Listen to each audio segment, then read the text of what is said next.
Welcome to Lalitha Lucky's channel. ఈరోజు మన snacks recipe వచ్చేసి పాయసం ఏంటి, స్నాక్స్ ఐటమ్ ఏంటి అనుకోకండి. సో తినాలనిపించినప్పుడు ఇది కూడా మనం చేసుకోవచ్చు కదా. సో అందుకు కావాల్సిన పదార్థాలు పెసరపప్పు, సేమియా, నెయ్యి అండ్ జీడిపప్పు, బాదం అంటే డ్రై ఫ్రూట్స్ ఏవైనా, ఇంకా బెల్లం. ఎలా తయారు చేసుకోవాలో చూసేద్దాం. ముందుగా ఒక ప్యాన్ పెట్టేసుకోండి.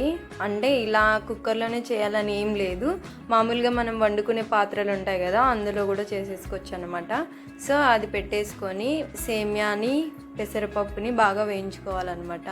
ఫస్ట్ అయితే కొంచెం నెయ్యి వేసుకొని సేమ్యాని అయితే ఇలా కొంచెం రోస్ట్గా అయ్యేలాగా ఫ్రై చేసేసుకోండి.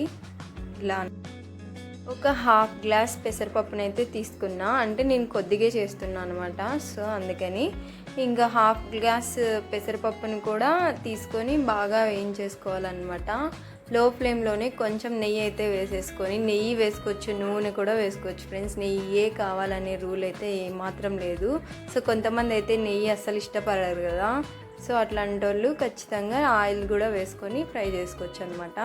ఇవి కూడా కొంచెం గోల్డ్ కలర్ వచ్చేలాగా బాగా ఫ్రై చేసేసుకోవాలి. ఇదిగో ఇలా అన్నమాట. తర్వాత కొంచెం నెయ్యి వేసేసుకొని మనం తీసుకున్న డ్రై ఫ్రూట్స్ అన్నింటినీ కూడా వేయించేసి పక్కన పెట్టేసుకోండి. తర్వాత 1 గ్లాస్ పెసరపప్పుకి 5 గ్లాసుల నీళ్లు తీసుకొని బాగా మరిగించుకోవాలి. మరిగించుకున్న తర్వాత అందులోకి మనం కడిగి పెట్టుకున్న పెసరపప్పునైతే యాడ్ చేసుకోవాలి. సో ఎసరు మరిగేలోపు మనము ఈ బెల్లంనైతే దంచేసుకుందాము. సో ఇలా కావాల్సినంత బెల్లంని తీసుకొని దంచేసుకోవాలన్నమాట.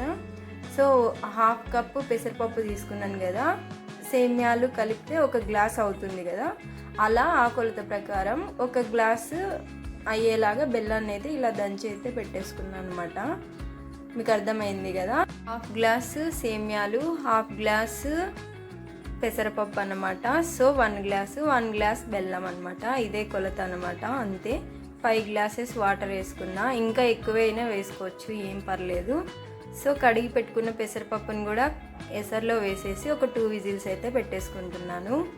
2 విజిల్స్ తర్వాత ప్రెషర్ అంతా ఏం పోవాల్సిన అవసరం లేదన్నమాట, మనమే ఇలా తీసేసి కూడా పెట్టుకోవచ్చు. సో ఇలా బాయిల్ అవుతూ ఉంటుంది కదా లైట్గా, అప్పుడు సేమ్యాని కూడా యాడ్ చేసేసుకొని ఇంకా మూత పెట్టకుండా సేమ్యాని అంతా కూడా మనం ఉడికించుకోవాలన్నమాట. సేమ్యా అంతా ఉడికేలాగా.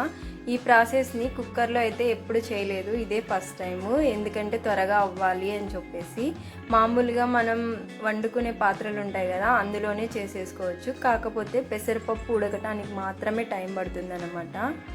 సో మన సేమ్యా కూడా ఉడికిన తర్వాత బెల్లాన్ని యాడ్ చేసేసుకోవాలా. అందులోకి బెల్లం కూడా కరిగేంత వరకు ఇలా తిప్పుకుంటూ అడుగు అంటనివ్వకుండా చూసుకోండి.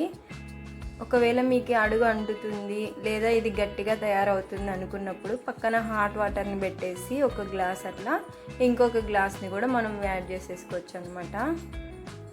అయిపోయిన తర్వాత బెల్లం మొత్తం కరిగిన తర్వాత మన డ్రై ఫ్రూట్స్ని కూడా యాడ్ చేసేసుకుంటే మన పాయసం రెడీ అయిపోతుంది. నాకు స్వీట్స్లో ఇలాచీ ఫ్లేవర్ ఎక్కువగా అస్సలు నచ్చదనమాట. సో ఒక్కగానొక్క ఇలాచీ మాత్రమే వేస్తున్నాను. మీరు బాగా ఇష్టపడే వాళ్ళైతే మీరు చేసే క్వాంటిటీని బట్టి అన్నీ యాడ్ చేసేసుకోండి. ఇదేనండి మన పాయసం. ఈ పాయసం వచ్చేసి నేను మా అత్తయ్య గారి దగ్గర నేర్చుకున్నాను అనమాట. సో అక్కడే తిన్నాను ఫస్ట్ టైం, చాలా నచ్చింది అనమాట. ఎలా చేస్తారో చూసి నేను కూడా నేర్చేసుకున్నా.